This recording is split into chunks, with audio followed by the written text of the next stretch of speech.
Okay, welcome back. If you have only recently discovered 360 Speedway, and particularly if you enjoy the output that we produce week on week, month on month, you may well be super impressed to learn, if you don't already, that we have our own dedicated YouTube channel. So on YouTube, the YouTube platform, please search out 360 Speedway and you will find 70 plus long form videos, and by long form ranging from 15 minutes to 30 minutes or so. So there's about 70 such videos that date back all over 20 episodes.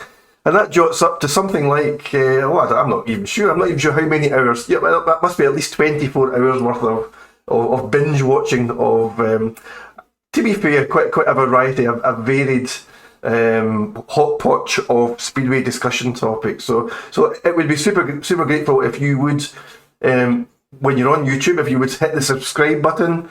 It's absolutely free, it costs you nothing. All subscribe actually means is you will be automatically notified whenever we upload any video content to the YouTube channel. And one last final appeal, please. We have now, thankfully and amazingly, 700 plus Facebook followers. We have about 200 subscribers on our YouTube channel. So if you are a Facebook follower, or you follow us on TikTok or any other platform, and you haven't yet subscribed on our YouTube channel, could I ask you just to do that? Just a couple of button presses. Subscribe to the channel, hit a thumbs up routinely whenever you watch one of the 360 discussion topics, and that does amazing things in terms of propelling 360 Speedway around the YouTube and social media stratosphere. Now, the eagle-eyed amongst you might have noticed that Derek has had a wardrobe change since part 2, and the reason for that is that we actually had some very taxing technical difficulties to get through part 1 and part 2. So poor Carol and Lawrence and Stuart will subscribe to the fact that it was quite arduous. It was quite a task. We've decided to abandon attempting to record part 3 and 4 for 24 hours. So we've now regrouped 24 hours later, and we've got a substitute rider as well. Andy Meredith has stepped in to replace Lawrence here after Lawrence's opening couple of laps on 360 Speedway. Lawrence has gone off to watch the Witches at Vauxhall this evening, and thank you very much, Andy, for stepping in to pick up the remaining 2 discussion topics, which we're going to get into right now. So, Fans Pulse Lap 2, as voted for by you.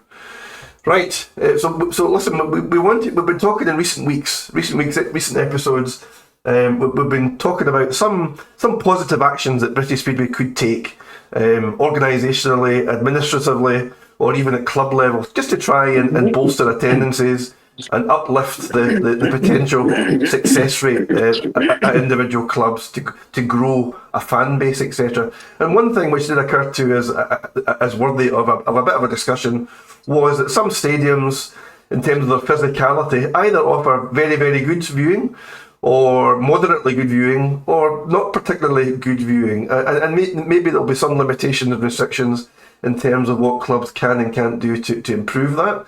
But guys, my opening question to you, Andy, I'm going to bring you in first because you're the freshest faced of the 4 of us this evening. It's a fact, Andy, right? It's always been the case. There's always been some clubs whose stadium footprint and physicality lend itself to much better viewing of speedway racing than others. That's always been a thing, and that remains today. But I just wonder whether maybe with various advances in terms of temporary stands and all that good sort of stuff, scaffolding, all that sort of good stuff. Is it even remotely more feasible these days, Andy, that clubs could actually do something tangible to improve spectator viewing? I think it's important that they do try and do a little bit more to help with the viewing. I always think that if you can be higher up on the banking, I'm very honoured and blessed really to be working at Glasgow and Bellevue, where the viewing is excellent. Where you're up above, you're looking down on the track. So that's first and foremost. Is to be up high. But I do think that clubs should offer more to spectators, whether that's in the form of, temporary stands or generally just building up, pathways around the outside so that you're almost creating like an amphitheatre, where you're actually looking down at the racing rather than looking across the top of the fence at the racing. I think that's important, and the facilities as well, around the place. That's massively important. Absolutely. Big Mac, bring you on this one. This conversation isn't intended to have a go at any individual club. So if we happen to identify certain clubs that have better viewing than others, that's not the intention of this discussion. It's much more to give some acknowledgement and some visibility, if it isn't already bleeding obvious, that speedway clubs, and we know that not all of them, not too many of them, own their own stadiums, and maybe therein lies the main issue. But it is a reality, and it is a practical blockage sometimes to attracting new support, right? Because why would you pay to watch any sport or watch a pop concert? Why would you pay top dollar for a restricted view, Stuart? Is essentially what we're trying to discuss here. Well, you wouldn't, would you? I mean, I totally agree with Andy, what he says about the bankings and things like that. When you go to the Speedway, I remember years ago, you used to go to, say, Oddsall, and even I think Milton Keynes was another one that I used to quite enjoy visiting, because you were up above the riders. You could see everything, the racing, and it gave it a better atmosphere. There's clubs in the past that I've been to. I mean, I think one that comes to mind was Swindon, before it shut. But with Swindon, if you went up in the stands, you were looking almost at the level of the sort of knee high with the riders, so you couldn't see the racing fully. And I do think that the idea of temporary stands would be great in Speedway. And I think we've seen that the Grand Prix this year at Bellevue, they're quickly put up and brought down. And I think for an atmosphere point, I think it would be great for Speedway. I do. I don't think that the viewing is the most important thing for the fans. They don't want to see the top of the riders, they want to see the racing, and they want to see the riders at the back that could be ready to line somebody up. And what it's difficult when you go somewhere and you're watching them at this sort of level and you don't see how they're catching them round outside, whereas when you're above them, it's a better atmosphere. And always love going to Milton Keynes and Oddsall, because the racing, you can see everything, and the atmosphere, it creates a better atmosphere. Carlo, I'm just thinking, again, not for the first time, and I'm quite happy to say this out loud, I'm not looking through this discussion or anything that 360 surfaces to spend other people's money, right? But, I'm thinking of some of the more modest speedway stadiums that we've had in recent times. So Somerset springs to mind, right? And, that was a superb racetrack. But the infrastructure and the sort of terracing within the stadium, as you'll remember, Carol, on the home straight side, there was, well, it wasn't tarmac, but it was firm standing underfoot. But the remainder of the stadium was a grass embankment. Now I don't know whether health and safety these days might impinge and restrict any club's ability to build up mounds of earth and create that type of banking for spectators to use. I get the sense that would be perfectly permissible, Carol. Yeah, and you guys will probably, all of you will remember Peterborough. The back straight at Peterborough was a grass bank, and it was a high grass bank. So on Fours Day, obviously it was probably 10, 12 people deep. We had to remove the grass bank because of health and safety, and took it down.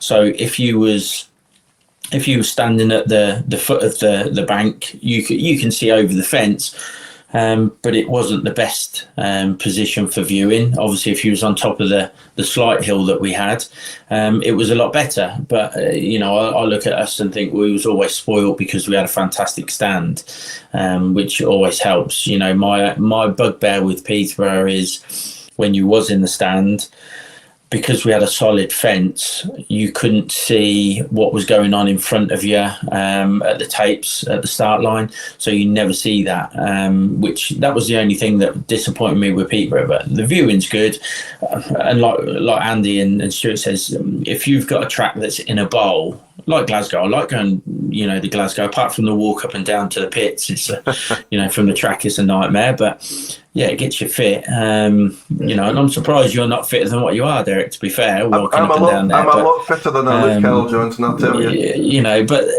Glasgow's perfect. It's a perfect example because the money's been spent there as well recently, and they've turned what was a rundown stadium into a fantastic arena.